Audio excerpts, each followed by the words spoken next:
right, we should be going live. Cannot wait for day 3. It's finally here. Can't wait to dive into this content. We're gonna make sure, per the usual, that audio's working, video's working. You guys can hear me. Of course, we gotta wait for everybody to get joined in here for this third day of the Blitz, the final day. It's finally here. We've gotten some awesome feedback just about like, oh, hey, it's been great, Jeff. Day 1 was awesome. Day 2 was awesome. We even had some people saying that they took immediate action, which is thrilling. Like, I am excited to see people being like messaging me, being like, yeah, hey, just want to let you know I went ahead and did the stuff. And so that's what we want, because engagement season's here. Right? Like, it's here. It's like Thanksgiving up through, I'd say, like February. And so we've talked about your website, which has to do with conversions.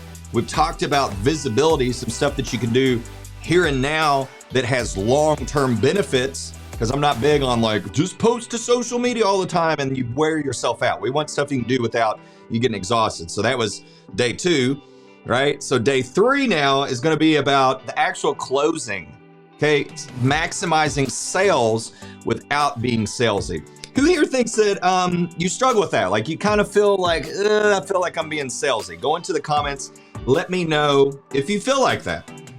If you don't feel like that, that's awesome. These tips are still going to be great for you, even if you don't feel like you're salesy. But again, let me check the audio real quick. Check the video. Yeah, it looks like it's pretty good. I can see myself and hear myself. And of course, I'm going to be able to see your all's comments, which I would love to see. So again, let me know, do you tend to feel salesy? We're gonna talk about that. We're gonna unpack it a little bit. What's up, Naomi? Arlene, what's up? Amanda, Jessica, what's going on? Yeah, Jessica says I do. Yeah, and that's normal, right? I think what a lot of that means is that you just like, you don't want to harm someone.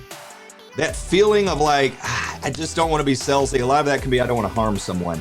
But I'm going to give you some tips today. Excuse me. I'm going to give you some tips today that are going to enable you to actually connect with people more. And it's going to shift your mindset to where you start thinking in terms of, I want to serve this person as much as possible. And part of that is me getting out of the way and letting them spend money in a way that maximizes their own well-being. So y'all say that. Say well-being. Because I'm gonna put this out there. If you are not allowing them to spend as much as they possibly can, you're actually reducing their own experience. And we have to do something here. It's a mindset shift. We have to get out of this thinking that like we're responsible for their spending, because this is where we get into a little bit of danger. And the bad thing is we're projecting our own sense, our own maybe budget consciousness onto them. And what happens is it prevents them from spending as much money as they could. And also it makes them sort of reticulate, kind of like pull back into themselves. And it makes them focus more on price, which pulls them away from experience.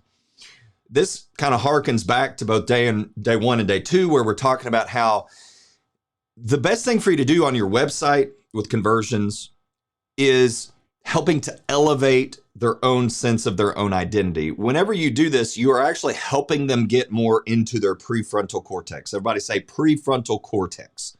Okay, that's this forefront of the brain. When they're in their prefrontal cortex, it actually enhances their own executive functioning, meaning like when they're in that frame of mind, they can think and act better in just about every environment. And this is why as humans, we crave this elevated sense of self.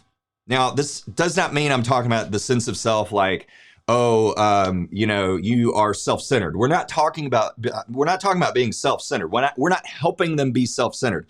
So sales is not flattery. And that's one thing we got to get out of the way here is we're not talking about flattering them. We're not talking about, just getting them all emotional so that they just spend more money than they meant to.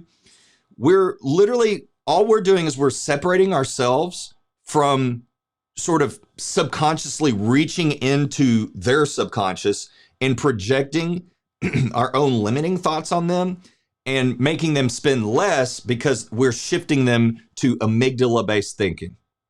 So we have these two types of thinking that people can engage in. They can engage in prefrontal cortex thinking, or they can engage in amygdala-based thinking.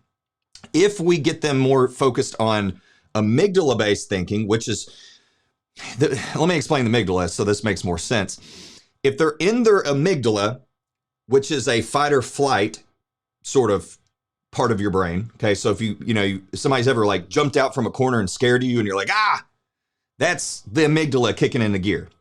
Now you might go, wait a second. I'm not doing that in the sales environment. Right. So just for y'all to know, we are diving into some high level sales psychology stuff here.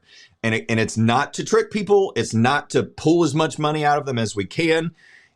Remember our keyword for yesterday? Does anybody remember what our keyword was? Like the big word? What's up? What's up, Sean? Amanda? Zoe? Good to see you, Zoe. Awesome. Cynthia, welcome. Welcome. Does anybody remember the keyword for yesterday as we were talking about how to max out your visibility? Does anybody remember? It was a 4-letter word and it was not a curse word.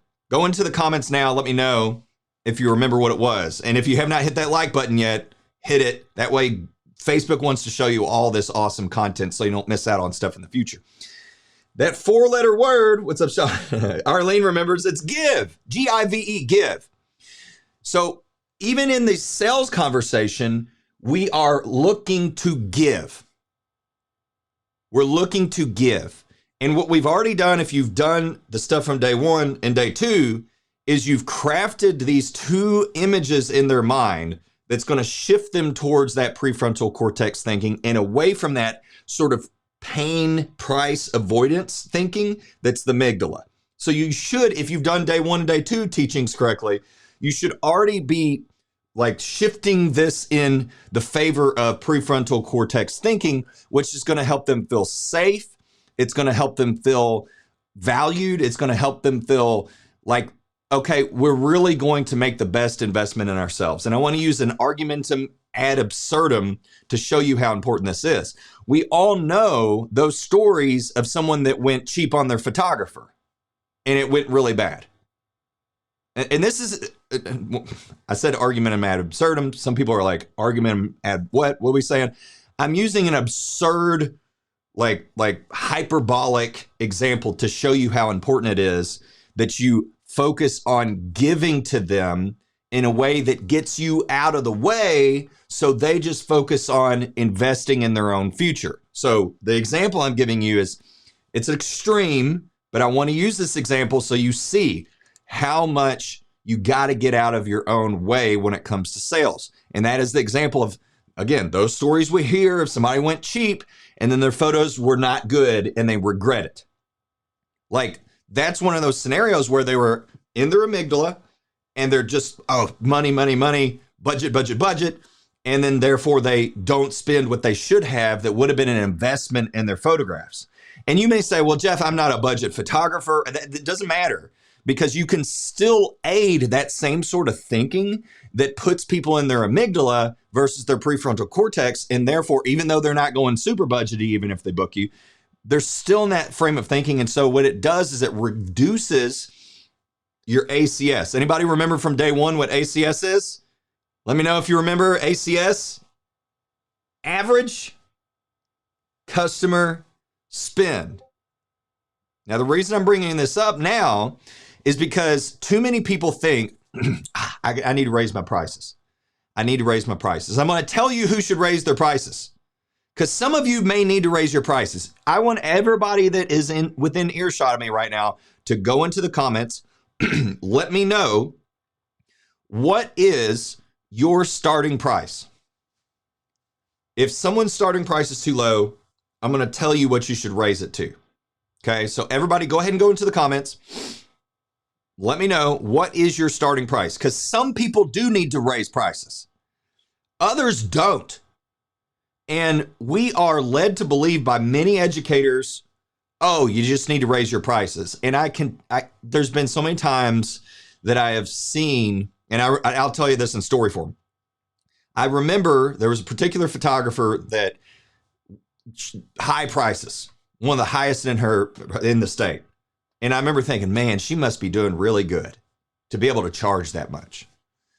Then I heard from somebody else that knew her. They were like, yeah, she's really struggling because she can't get enough bookings. And so in the industry, there's this like, just raise your prices, just raise your prices, just raise your prices. And then we feel guilty for not raising our prices. Meanwhile, there's photographers out there that are and don't hear me say lower your price. I'm not saying that. I'm going to talk to you about how to increase ACS, average customer spend. There are photographers that are priced very strategically for their specific location and the psychographics in that location. So psychographics just meaning the type of people and the way they think in their location, that others might look at them and be like, they must not be that great because they have this starting price that isn't super premium. That those photographers are making way more money, way more consistently, because they understand how to increase average customer spend. And I'm going to talk about how to do that all throughout today's, hour. And then we'll talk about it more in the VIP session, right? Where's my VIPs at? Do I have any VIPs in here right now? Let me know where y'all at. Who's watching? I know we already got Jake in here. We got some people commenting. Jake says UK based, so not 1,950 pounds, right? I think it's pounds, or no, euros. Is that pounds or euros? I think that's pounds. I always get mixed up. Melissa says 900. And real quick, Jake, let me know, is that average price in your area, or where's that kind of sit in terms of what the average market price is? Okay, let me know that. Let's see. Anthony says 2,000. Sean says 1,800. Kayla says 4,000. Candace says 1,800. Amanda says 1,200. Zoe 3,000. Zoe, I know Zoe knows about this, right? Because I remember the story. You got a little bit of coaching, and that coaching kind of went like, hey, raise your prices. And I think you got actually some bookings, if I remember about that correctly. But let's talk about Amanda real quick. So Amanda's at 1,200. Amanda, I think if I remember correctly, you're in the Atlanta market. Let me know if that's correct, because I believe that's what, is it Atlanta? If I'm wrong, I apologize. I'm multitasking here. My memory will fail me when I'm multitasking. What's up, Rashad? Welcome. So Amanda, I bet if this is for weddings, which I think that's what we're talking about here, at $1,200, here's the issue, especially again, if you're in the Atlanta market. When you're too low, there are people that are going to see that starting price and it's going to be way under what they expect, and they're going to think something's wrong with you. And so if you are below sort of your market average, you're not doing yourself any favors whatsoever. It is much better to aim for a sort of like market average / just above market average in terms of your starting prices, because that signals that either, okay, they're right on par with that market average, or you're a little bit more expensive and they think, man, they're a little bit above market average starting. There must be something special about them. And so you kick the imagination into high gear.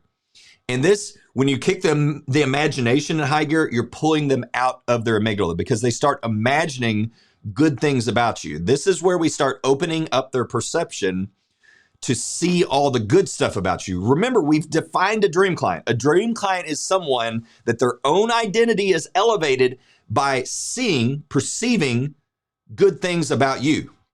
Meaning the more good stuff that they see, the better they actually perceive their own identity, the more good they feel about themselves, and therefore the more they invest in themselves. And when people are investing in themselves, they actually are shifting their thinking away from this amygdala-based thinking. You don't perform very well when you're in your amygdala. You perform well in fighting or flighting when you're in your amygdala, but you don't perform very well for other types of tasks that involve higher level thinking. So one of the best things you can do for people as a photographer, or really whether it's your relationships, because by the way, guys, all this stuff even applies for relationships. It's just communication. It's relationships. And so that's why we're talking about this stuff. In order for you to not be salesy, you have to focus on, how do I help this person? How do I give in a way that elevates their own sense of their own identity? That's how you're helping them, because you're shifting them away from this anxiety, fear-based thinking, elevating their own sense of identity, and you're helping them invest in their own selves. So again, this is not flattery. This is not, oh, you're so awesome. Oh my gosh, you're so beautiful. oh my gosh, it's not that, because flattery doesn't really help people. In fact, people that use flattery are more shifted towards that side of the, manipulator scale, right? Like they're on that side of the spectrum, because flattery really sets someone up for failure. Like, and here's a parenting tip. Like, and I love my parents, but my parents, one of the things they did for me early on that I've tried not to do with my kids is flatter them. My parents would kind of flatter me. And looking back, I'm like, that flattery, really what it did is it made me not want to strive for excellence as much, because I just believed that who I was just so excellent. And the problem with that is then you don't actually take steps towards becoming who you ultimately want to be.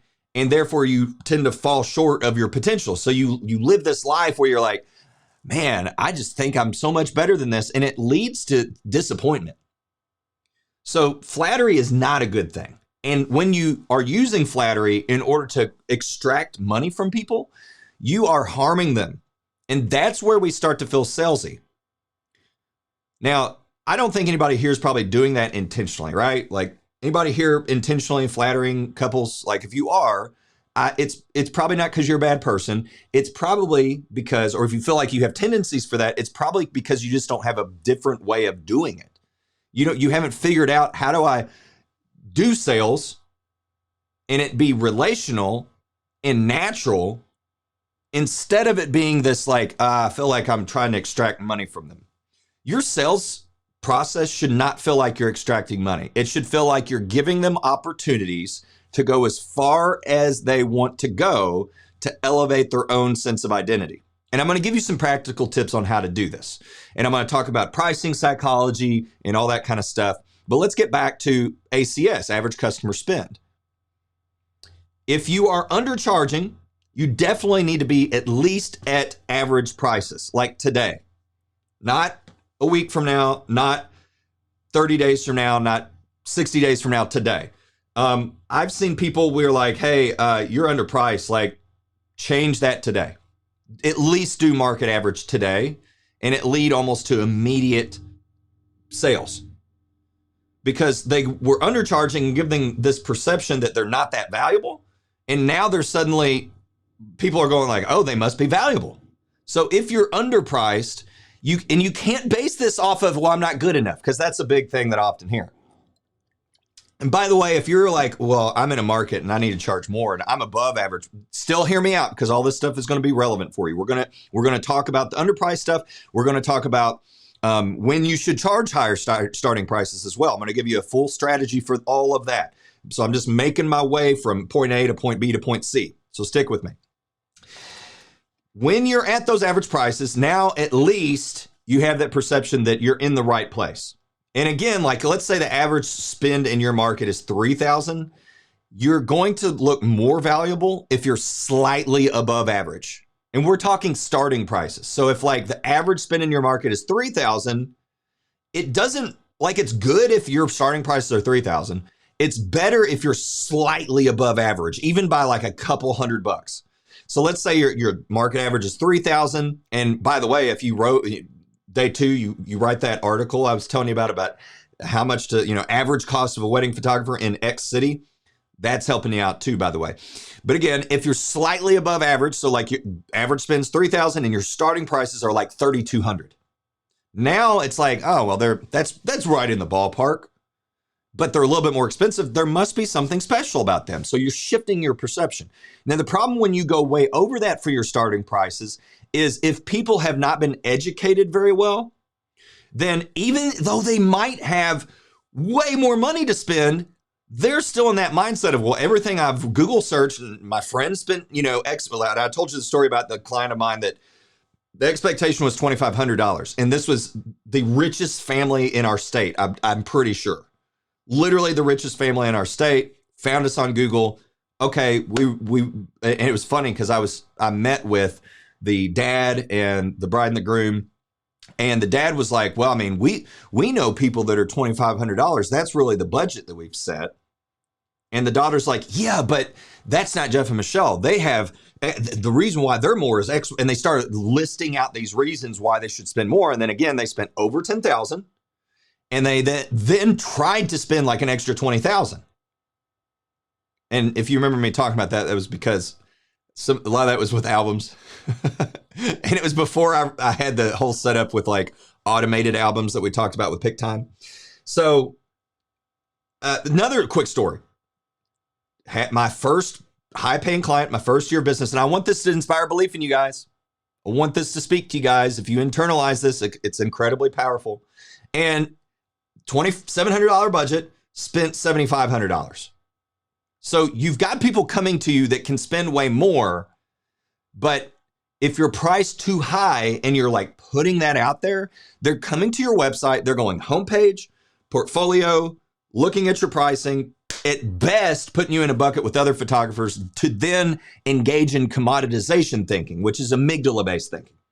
That's why we're trying to shift them away from that by elevating their sense of identity. That's how you problem solve that. And that's the stuff we talked about on day one. That problem solves that. But now if you've done all that on your website, but then you get into the consult and then you start reversing what you've already done on your website, or you haven't done that very well on your website, then suddenly you're backtracking all the hard work that you've put in or that you haven't put in. And so now, like, even if they come to you with this elevated sense of identity, they want to work with you, they're excited. Now the way you're handling the consult is putting them back in their amygdala, and they're picking up on your self-consciousness about pricing. So again, step one is if you do have that sort of self-consciousness that's like, man, I just don't want to extract money from them, I feel bad. You got to say, no, we're done with that. That's selfish. You have to see that you doing that is selfish. Okay, you got to be honest with yourself. Step one is stop being selfish. And to stop being selfish, you got to acknowledge when I am feeling bad about allowing them to spend as much money as possible, I am being selfish and I'm putting them in their amygdala. I'm causing them to not invest in themselves and their own elevated sense of identity that would benefit them. And I'm chopping off the potential experience that they could have. And that experience, guys, is huge. You know, we talk about experience and client experience, and people think, oh, it's, you know, the client experience is me sending out these automated emails and me having this process, and they get the wedding magazine and they've got all this stuff that I give them and do for them. That's the wedding experience. No, the wedding experience, like your experience that you give them as part of your business is literally the psychology that you help them to take on so that when they are engaging with you and having that experience, they're seeing all these good things and it makes them feel good about themselves. And this is why, like, you can have a really simple wedding experience. I'm talking like you literally can just have your consult, book them, make sure that you do the engagement session. You know, I do like consulting them on their wardrobe and stuff like that. And then like show up to the wedding day, just make sure you deliver the photos. And you can create raving fans with almost only that, if not only that. And so especially with a lot of my photographers that are like year 1 through 3, I hear them being huge on, I really need to up my client experience. But then they're ignoring their website and the copy and the branding and messaging like we talked about on day 1. And they're ignoring this psychology that would allow them to do way less while providing a better experience. And the sales process is part of that. The sales process is continuing this identity elevation that allows them to see themselves through all the good things about you that their brain is trained to see. And so, and here's how good this is for you, for like when you deliver photos. If your deliverables are the photos, like if the product you're giving them is photos and the albums, the stuff, what happens is they've already seen them, like they've went to your website, they've seen your photos, and they're like, oh, I could see myself in that photo.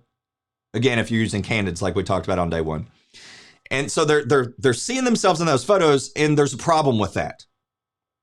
If they see themselves in your photos, when you deliver the photos, they go, wow, that's underwhelming. Anybody know why? Why is that underwhelming, do you think? You guys go into the comments, let me know. What's up, Melanie? Catherine, good to see you again. Mary, what's up? Gilberto, Dallas, Texas in the house. Awesome. Love it. And Melissa, I see your question there. We'll get to that in a second. So I'm going to give you the reason. The reason why them expecting some sort of identity elevation through the photos is that when they get their photos, there's a difference between what you've promised them. And you may not have promised this like verbally, but they've assumed it. It's an assumed promise. And that promise is you're going to feel a certain way when you get these photos because they've already started imagining that because they see themselves in the photos. Even though it's not their photos, it's photos of other people that you've worked with. But then they get their photos and they're in them. And that's a problem. It's a problem because they have insecurities. So when they see themselves in the photos, it will never be as good as the imagination that they used to imagine themselves in the photos. Because guess what? When they imagine themselves in the other people's photos, they're projecting their own selves into photographs that they're not in. And so there's no insecurities. There's no insecurities there. But when they get their photos where they're actually in those photos, they're in them and their insecurities are there. And so if you've built up this expectation that the photos are the deliverables, that's what we're excited about, then you underwhelm a large majority, if not to a degree, all of your clients. Because even if they say, oh, I love my photos, you've still undershot the expectation. You've overpromised and underdelivered. So now you've delivered the photos and they're underwhelmed. And again, they might love them, right? And they might sort of shove down that insecurity, but there's always going to be that little underlying sense of it wasn't as good as I thought it was going to be. Because the reality is less exciting and less positive than the imagination. So, well, what's the solution about this? And why are we talking about this in relation to sales? Let me explain.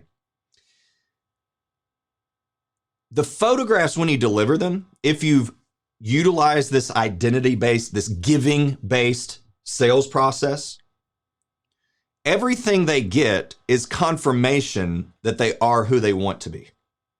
And so even when they get their photos, because you've trained them to bake in this psychology, this dream client psychology, when they get those photos, they see them through the lens of, I invested my identity into this, and this is feeding back to me my identity.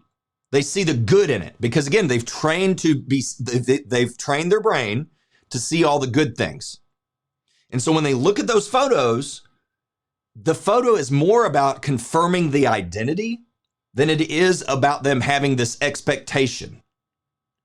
So that's why even in our sales consult, we have to be giving them this, we're elevating their own sense of identity through giving, which means that you're, again, step one, you're being honest with yourself and saying, I'm being selfish when I don't think I'm going to allow them to max out their spend. So that's a mindset shift. It's a mindset shift that we have to engage in, both for the sale as well as for their satisfaction. Because let's be honest, we all want good reviews. So, and I found this out because I started asking myself, like, why are some clients extremely happy, even if I kind of thought I did a less than perfect job? Because I've had clients like that. I'm like, that one client, I kind of showed up about right on time. I honestly didn't think I did my best that day. I didn't get the best photos. And they were just like, it didn't matter. It's like, they just loved us no matter what. And then I had other clients where I was like, I went above and beyond. I showed up way early. I killed it. The photos are amazing. And they got them, and it's like, you don't hear back from them. And I used to make this excuse. I would say, well, it's just the type of people they are. It's just the type of people they are. But then I started being more honest with myself, and I was like, well, wait a second. What was the difference between those people? Because I could even have someone that two different, couples, and I'd be like, they really, like this couple, I really thought they just loved us, and it seemed like it was going to be awesome, and yet they were kind of underwhelmed. This other couple was just over the top happy. And again, I felt like I did more for the ones that were underwhelmed and less for the ones that were overjoyed. So like, what's going on? As I began to unpack that, I realized it was how I sold to them. It was more about me and how I set up those expectations, and whether or not I actually created connection that led them to see the entire relationship as identity confirming versus I'm a service-based business and I'm just delivering product. So again, you've got to have this mindset where you're like, okay, I'm selfish. I need to be conscious of that. And I need to seek to enable them to expand their own sense of their own identity and allow them to spend as much as possible and just get out of the way and focus on connection. So here's one of the practical tips. I've seen people try to have this like script that they go by and they become robotic during an actual consult. Now, there's nothing wrong with scripts, but if you are getting in a consult and you're like just going down through the script and you become robotic, and especially if you're just talking, talking, and even worse, you're explaining everything. Oh, well, this is this, here's exactly this package, and here's exactly my process. And you're just like you're talking more than you're allowing them to talk. Because if you're focused on, again, their experience, and you're focused on pulling out what matters most to them and stirring that pot of excitement like we've talked about in previous days, right? If you're not doing that, then what you're doing is you're killing the romance. And here's what I mean by that. Sales should not be like surgery. Sales should be, there's my balloons. Sales should be a romance because it's focused on connection. If you are trying to win their business by being the best, for instance, convincing them of all the good stuff about you, explaining everything thoroughly, you are killing the romance. Versus if you focus on connection, and that connection, again, is two things. It's elevating their own sense of their identity. You're strengthening the mental model. Remember, we said there's two mental models. There's the mental model of themselves and the mental model of you. If you're working on strengthening that image of themselves and then strengthening the own image of yourself through self-revelation, then you're going to be more on the side of romance, on the side of connection. And that's where trust blooms. Everybody say trust. Too many people try to focus on building trust. You don't need to build trust. Trust is a byproduct of connection. Okay, so like trust, connection, rapport, those are all very related.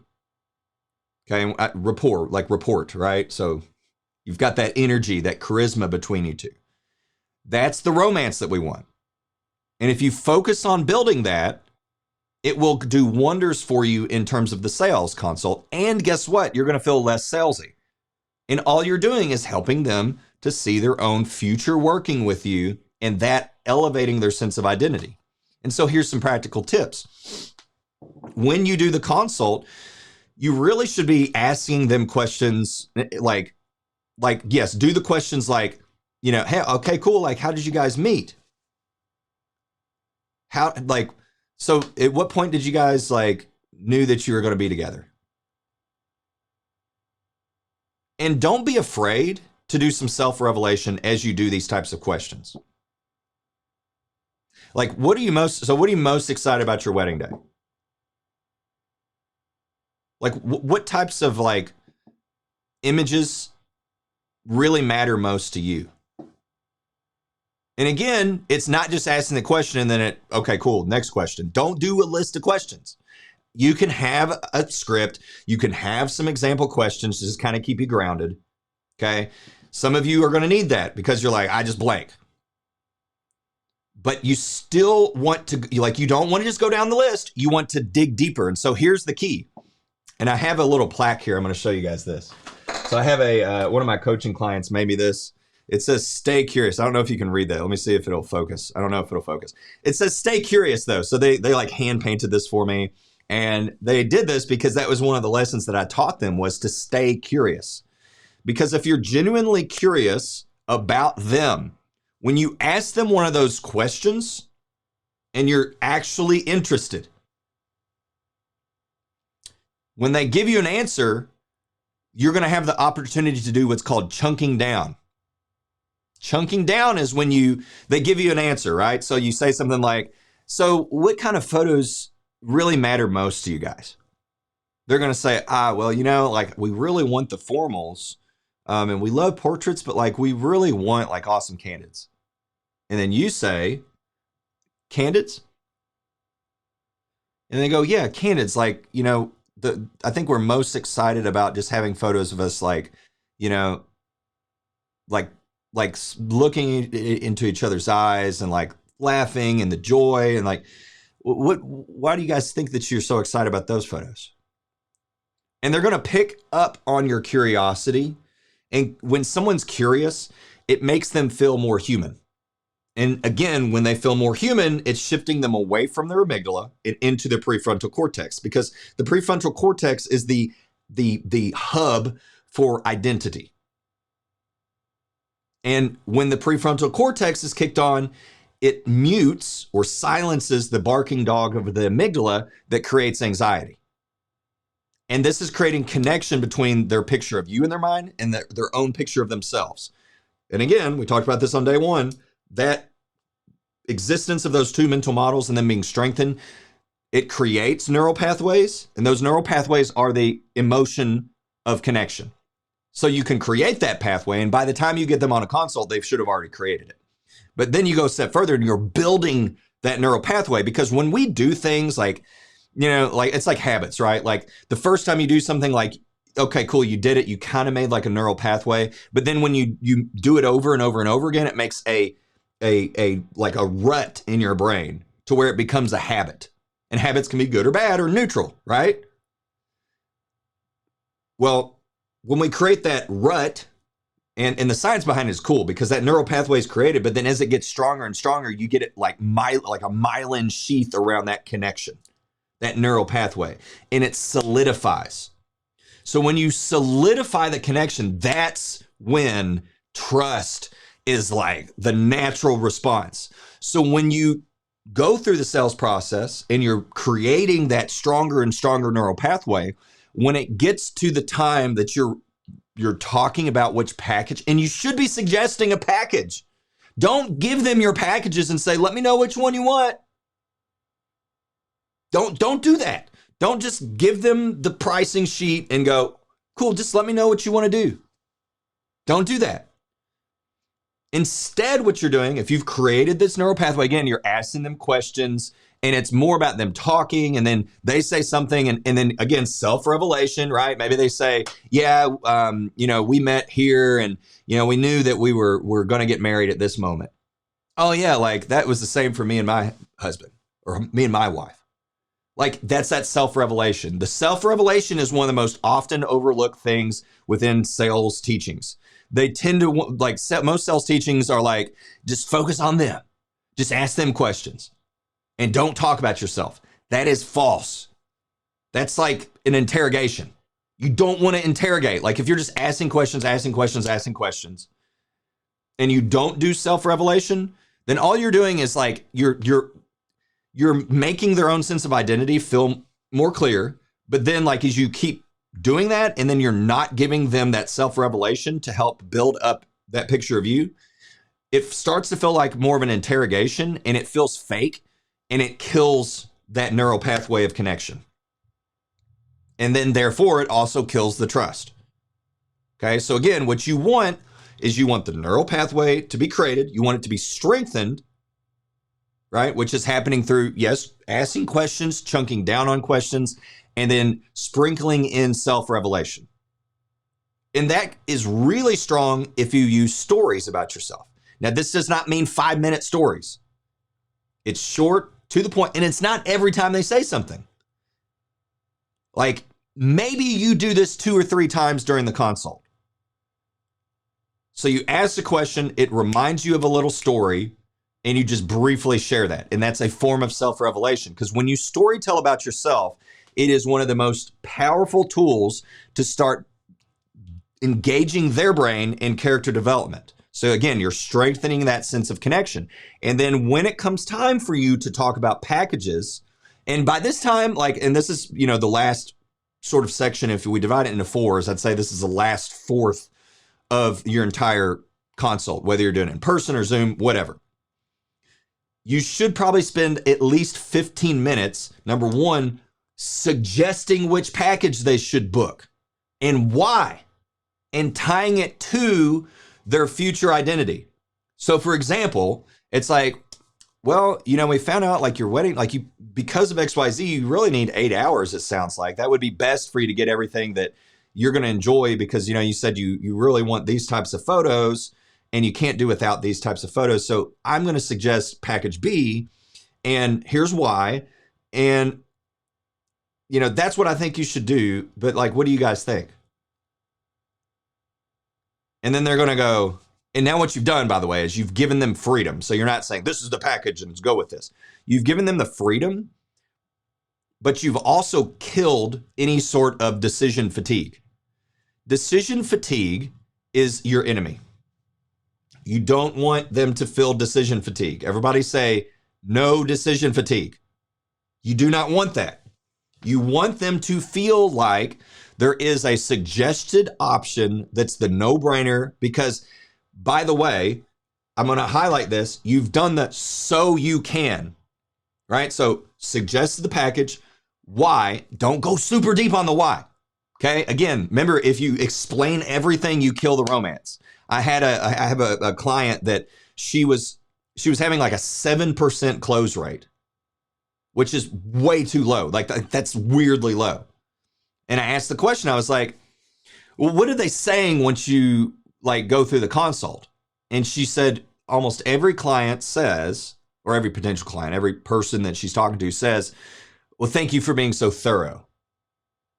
And I know this person, and I know that she's very analytical and very logical and likes to explain things. And sometimes we sort of dig into that perspective because, again, we almost feel guilty about stuff. And we almost feel like if we build up this rapport and they spend more money, we almost feel guilty. So again, that's why we have to identify that activity as selfish. Because at the end of the day, we're basically just triggering their amygdala, and then they spend less and they go with someone else, and it's not really an investment into their future. And then they experience that same thing where they get their photos and their their insecurities are in their photos, and they ultimately have a less good wedding experience. So we don't want to do that. We want them to give them the package that we suggest and briefly explain why, referencing back to our earlier questions. Okay, but that's very brief. And then say, so you can. And this is where we go into the emotional identity benefits. So it's like, if you already know that they want an album, which by this time in the conversation, you should know if they value having an album, having prints, having stuff they can hold and touch. And so it's like, okay, well, I'm suggesting that you do this package so that you can, for example, one of the things that I like to do in a consult when it comes to an album is I like to say, I really think this package with adding on the album would be best. So you can have that, album like laid out on your coffee table. So when guests come in, like your friends come over and you guys have like a dinner party, they're going to walk through the door. They're going to, say hello. You guys are going to greet each other, and they're going to look over to the coffee table, and they're going to have that excitement as they flip through that album. Because I know, like me, when I go to my friends' houses and they've got an album out, like a wedding album, I love thumbing through those photos, and it just makes me feel so welcomed in the house. Because that's like one of the things that usually, especially like, not to sound sexist, but I feel like generally women tend to be a little bit more on that home atmosphere side of things in terms of creating a home atmosphere. Not always, right? Not always. But if that's, whether it's the groom or whoever it is, when you start to share that so you can, and you're now kind of like you're speaking to their heart. You're not just saying, oh, we're doing photos here, but you're helping them to see how this benefits their desires beyond the wedding day even. Now what you've done is you've reached into their heart, and you've reached into their future, and you're already giving them that sense of the elevated identity. Because if you're someone that you want to create like this warm, inviting environment in their home, well, guess what? Now we've shown them how this particular package or combination of products in the package is going to help them be that person. They're able to be that person that is a good entertainer.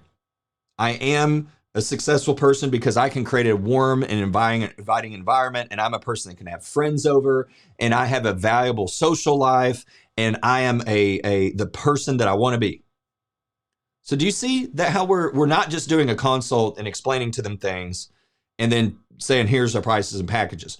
We're helping them to see how all this elevates their own sense of identity. Do you guys get this so far? I'm going to go look at the comments because I know we've had some comments come through, and I want to make sure I'm referencing them. So Rich says, love this. Awesome.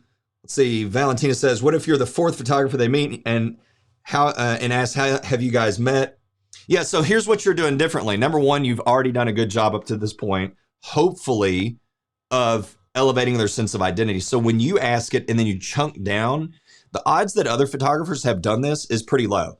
And now another thing is, if you're being seen early in the process, because let's say you're ranking on Google, right? If you're ranking on Google, you're probably getting, like I will tell you, most of our inquiries we are the first photographer that they reach out to. So this is why the methods of marketing matter, because if you're just like on Instagram, or you're, advertising on the Knot, or you're just getting referred by people, a lot of times you're not the first. You might be the third or fourth.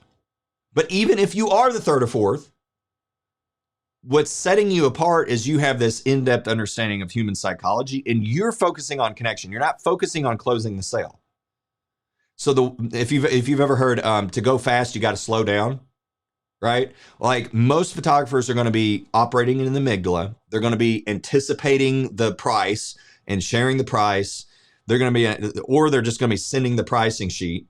What you're doing differently, and even though you might ask them the same questions, is they're going to pick up on your heart. They're going to pick up on the connection. And so when you ask it, they're going to pick up on your genuine curiosity.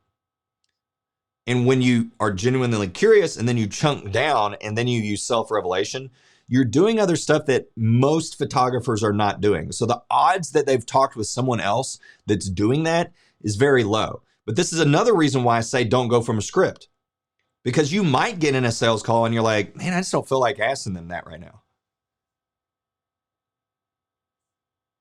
And if that's what you're picking up on intuitively, this is why I encourage people to be intuitive.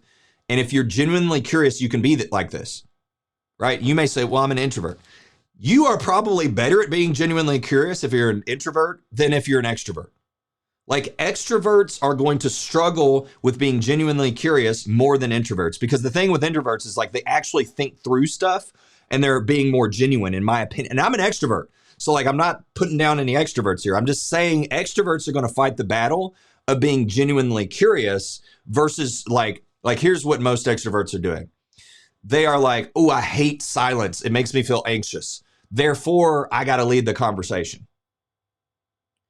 And what that can turn into is it can turn into you being a shell of a person in the conversation. And an extrovert sometimes can actually seem less genuine than an introvert. So to my introverts, utilize your superpower, which is going to be like you're asking questions that are coming from a place of more genuine curiosity, because it's like you've thought this out. Versus an extrovert, your struggle is going to be, okay, I have to stop just trying to like control the conversation because I hate silence and I'm nervous, and instead think and be genuinely curious. But the common thread between these two whether you're introvert or extrovert, is you're always focusing on the guiding light of how do I build connection by helping them see their own identity more clearly, by also using chunking down on questions and self-revelation. Okay. And we're doing that all up through, even when you present the packages with your suggestion and the so you can statement that helps them see how your package that you've suggested them and help them wade through all the different decisions about is benefiting their future identity. And I can almost guarantee you that hardly any other photographers, if any that they talk to, are doing this. Because like all the other teaching out there, they're not thinking about it from a psychological perspective.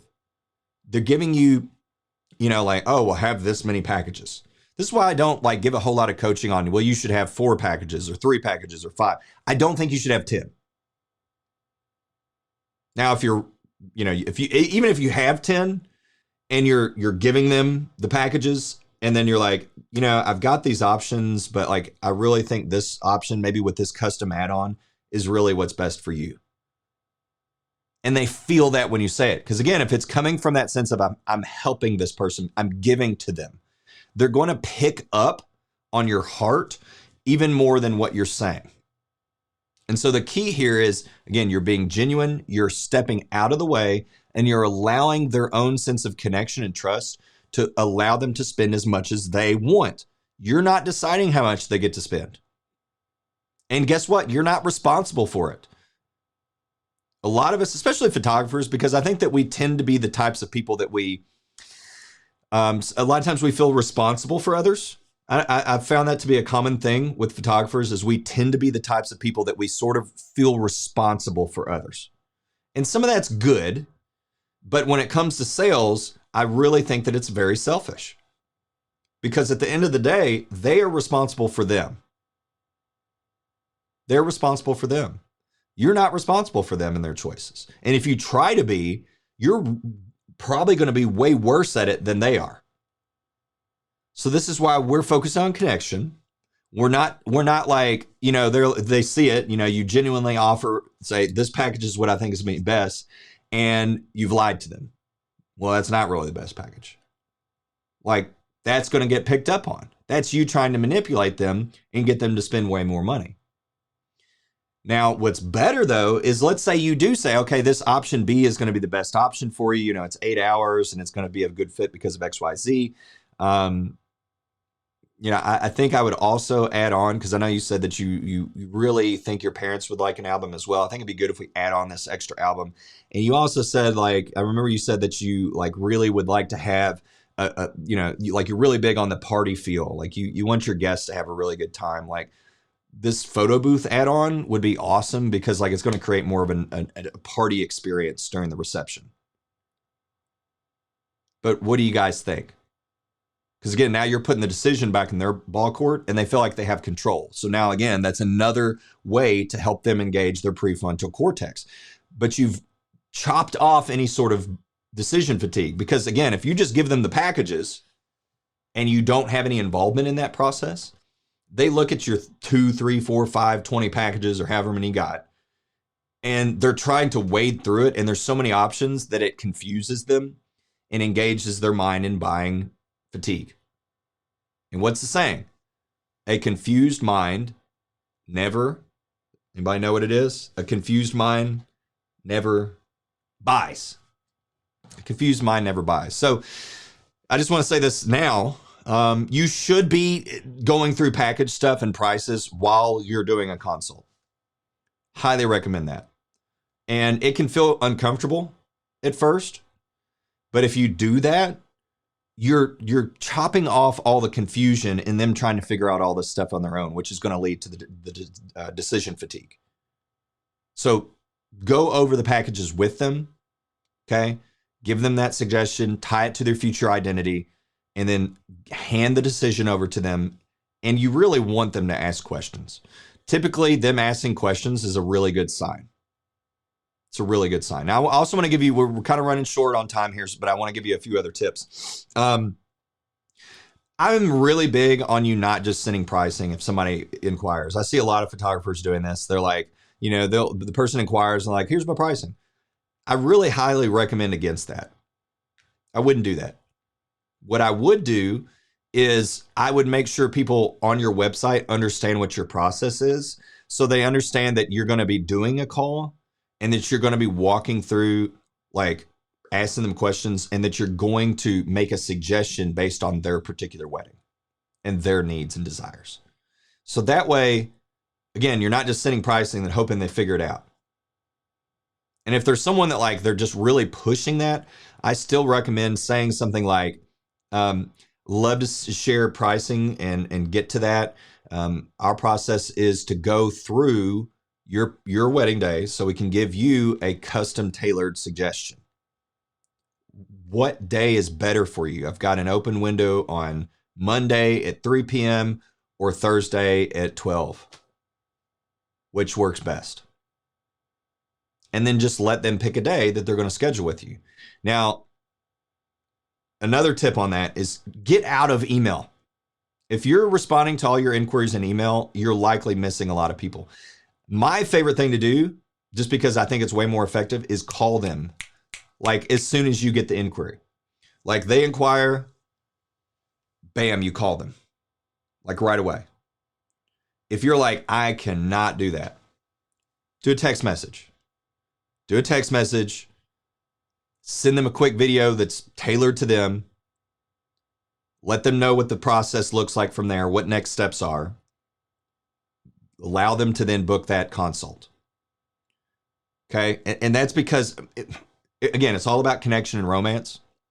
And if you're just sticking around in the inbox, that's where romance goes to die. And I'm not saying you can't book that way. You can. It's just that the odds of them actually booking you go way down. Now, here's the objection I hear from a lot of photographers. So they're like, but what if they want to email? If they say, hey, that's the only way I want to handle this, okay, respect that. But don't assume, and don't be afraid to choose the best option, which is just either going straight to a call. If they don't answer, leave a voicemail and then text them. But if you're like, I cannot do that, number one, you can do that. Number two, though, if you really can't, then just text them. And if they say, no, email, okay, fine. But email is going to increase your ghost rate. If you stay in email, it's going to increase your ghost rate. So if you're like, I don't really want to get ghosted, you're way better off if you're doing a phone call and or text. Then getting them on that consult, then going through, asking them questions, chunking down, self-revelation, getting to know their wedding day, suggesting the package, tying it to their future identity, and then putting it in their ball court so they can make the decision. Okay? So I hope this has been helpful. We're getting ready to go over to our VIPs. If anybody wants to join VIP, we're going to be going deeper. We'll probably in VIP, another thing we'll be doing is we'll be going deeper specifically into individual VIPs, like pricing structure. I want to say a couple other things on pricing structure before we switch over to VIP. So stick with me a little bit longer, but in case you are wanting to be in the VIP room here in a few minutes, I'm going to put the link for that down inside of the comments here. So if you guys want to join, you're more than welcome to. Love to see you over there. Once you choose that option, not only are you getting the option to watch these recordings later, because we're going to have them inside of the insider membership area, but you're also going to get access to that VIP area. It'll email you a link to join. So once you do that, just look for that email and then you'll click over and you'll be joining that Zoom room with me and the VIPs to get that coaching experience. So let's see, what else do we need to talk about? By the way, if we do have a second for questions, you can ask them, but then let me answer some of these questions, because Valentina says, what if couples don't leave their phone number? Make it required. Yeah, I recommend put the phone number on there. I really don't think you're going to lose any inquiries because you have a box on there for your phone number. Contact form, by the way, guys, don't ask too many questions. Keep it as simple as you possibly can. I see a lot of photographers, and this is like Dream Clients members, so people I'm mentoring over the course of 12 weeks. It's like they've got so many questions, and we'll see it. We'll see people start to fill out the contact form, and they'll get to a question, and they'll like get confused, and then they leave. And then you literally can see people start contact forms, and then they don't hit submit. So you got to ask questions that are pretty straightforward and like the bare bones. And I don't recommend asking budget. People say, well, how am I going to qualify them? By their wedding venue. That's how you qualify them. Because I know if I get inquiries for venue A and I know venue A, I'm like, nah, that's not my person. If I get venue inquiries, or inquiries and they say they're at venue B, I'm like, well, I know venue B and I know the types of couples that book venue B. That's my couple. You qualify them that way. And honestly, if you're trying to push understanding their budget, you're going to be encouraging price anchoring. And again, I would recommend, I'd say 9 out of 10 times their budget is a false budget that they've generated based on Google searching or asking some friends. And so it is often a false price anchor. So when you ask for budget, you're kind of shooting yourself in the foot. It'd be much better for you to just assume they have the budget. And again, you can qualify them. The venue question, like what, and here's how you ask the venue question, by the way. It's not what venue have you booked? Because what's going to happen is you're going to have some couples that they have not booked their venue yet. They've got an idea of like 3 venues, but they haven't booked it yet. And so they're like, oh, I guess we should probably wait until we book it, because the question assumes they've already booked it. So instead of asking which venue have you booked, you ask which venue have you booked and or are considering. So that way it's more open-ended. Okay. Real quick about going back to pricing real quick, and then we're going to be switching over to VIP. If you're in a market where the average customer spend tends to be higher. So like, let's say you're in LA or you're somewhere out like, I don't know, Santa Barbara. It goes back to you do want to have a higher starting price. You do. But I want to touch on this real briefly for your packages and your pricing psychology. If your packages don't have a reasonably good split that gives them a solid, clear option on which package they should go with, you're going to miss out on increasing average customer spend. So here's what I mean. It's good to have a starting price that's maybe slightly above average. The next package up should have a lot more. Like the value is a lot more, but it's not that much more expensive. The next package up should probably be pretty similar. Again, it's got a lot more, but like the value's big. And then your final package should be for the people that are like, they just want to go over the top. It should pretty much be like, and again, I'm not saying you should have 3 packages or 4. I'm just saying, however many you got, your last package should not be a value-based package. It should be like a over-the-top package. And this does 2 things. Number 1, it makes people that they're not there, they're not in that over-the-top mindset, feel reasonable for choosing a cheaper package. They feel like, oh, well, we could have spent more and we didn't. But there are certain people that they are in that mindset of wanting to be lavish and over the top. And when your top package seems like it's just tons of value thrown in, it sort of stifles that over the top identity. And so your over the top option, and you should have one. If anybody's ever seen my golden cheeseburger ad, where I talk about how this restaurant called the Sugar Factory, I think is what it's called, they have a golden cheeseburger. It's $150. It's gold leaf plated. And like, all in all, it's like, yeah, it probably costs like an extra $3 for them to make. But they put a sparkler in your milkshake and they cover it, the whole thing in gold. And they play 24 Karat, by Bruno Mars. And they come out and it's like this big extravagant thing. Okay, like, no telling how much more money they make because of that. Because people come in for a birthday or some sort of celebration and they're like, I'm going to get me a cheeseburger. And it's like, $18 for a cheeseburger.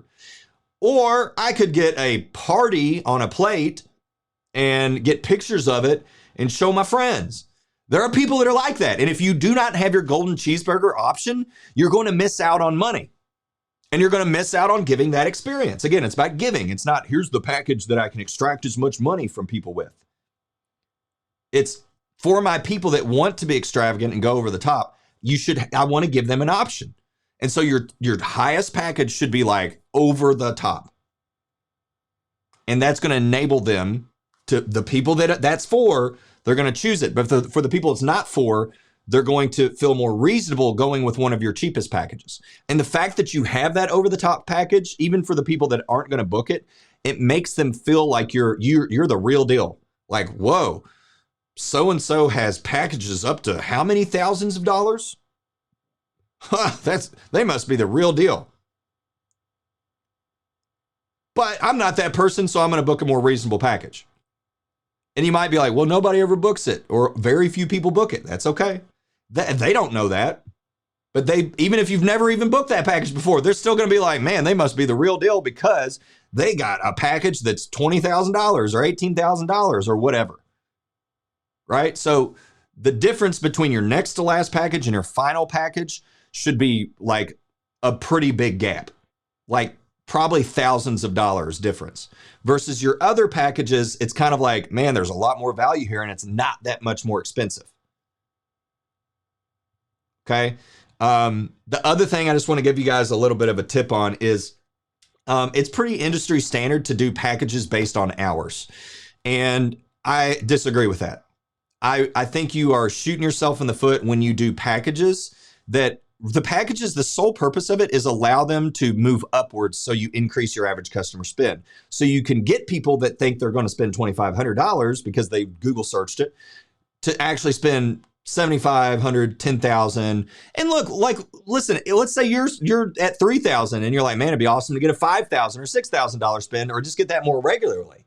So again, we're not saying they have to spend $10,000. Maybe they're like, my budget's $2,500, and then you're thinking, oh, well, that's too low. But then they spend $5,000.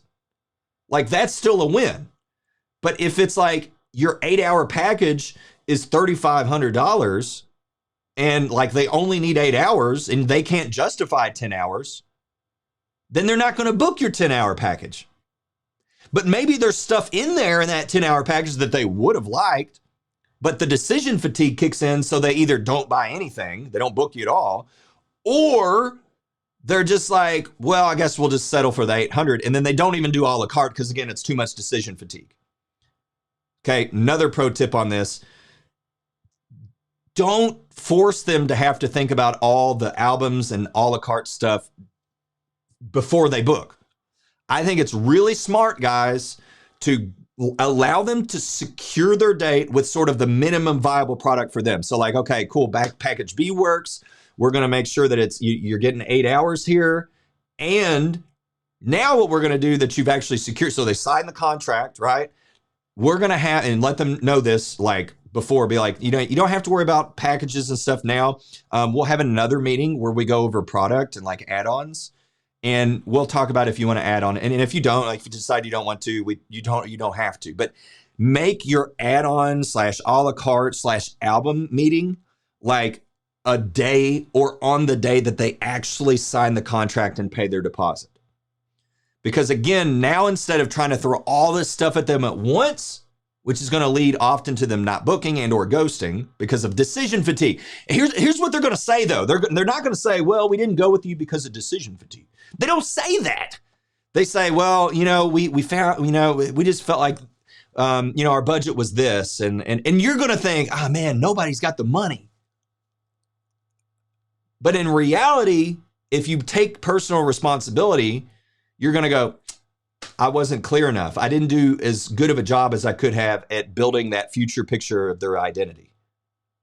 Does this make sense? So again, when you've got it's like you're trying to sell albums and like you've got the packages based on hours, you're creating like 4 different layers of confusion there. And a confused mind never buys. A confused mind never buys. So that's why I recommend, again, this is 2 recommendations here. Number 1, you are not basing it on hours. You base it on the other like value that you have in the packages. So package A has like, these offerings, okay? And maybe a minimum amount of hours. Package 2 can be actually the same amount of hours and they can add on hours if they want, but if they don't need it, that's okay. But you've got more value baked into it, whether it's gallery credits, which I like. I'm a big fan of gallery credits if you're using like PickTime or something like that. Or you're adding in, maybe package B has a second shooter, right? And or maybe it's got an album baked into it. right? So if you already know for sure they want an album, like it's a standard album that they can upgrade later. Don't give them like, well, I'm saying on the console call, don't be like, well, do you want the 12 by 12 or the 12 by 15 or the 45,000 by 15.25? Don't do all that stuff. Like, just give them like the option, like, hey, like, we'll go ahead and, let's get that date secured so somebody else can't book it. And this is something we're going to meet, like, the day that you guys get your deposit secured, like, I'll follow up with you and we'll set up another meeting to do custom tailoring for your add-ons. But again, your packages aren't based on hours, because you're going to shoot yourself in the foot, because someone wants package C, but they don't need that many hours. So it's like, I've tried to create packages that increase average customer spend, but they aren't doing it. So by removing it being like 8, 10, 12 hours or whatever, you're now going to get more people going upwards in value more regularly, increasing ACS, average customer spend. And then also, by not making them make every single decision before they sign the dotted line and give you their deposit, you're allowing them to just get their date secured. So you're keeping it very focused, right? And they're securing their date. And you're telling them beforehand, yeah, once you secure your date, then we can talk about adjusting your package and tailoring it to your desires. And then again, they're securing, then they're doing that. So guys, I got to get over to my VIPs. We've gone like 11 minutes over. So VIPs, jump on in. I'll see you in a minute. Thank you guys so much for being here. Please stick around in the group. I love you guys. Love that you've been here and that you've been a part of this 3-day blitz. I hope it's been super valuable. I love this stuff, and I love that you guys are here to hear this. It's a blessing to me. So thank you guys. Love you all. See my VIPs here in a minute. Bye for now, guys. I'll see you soon.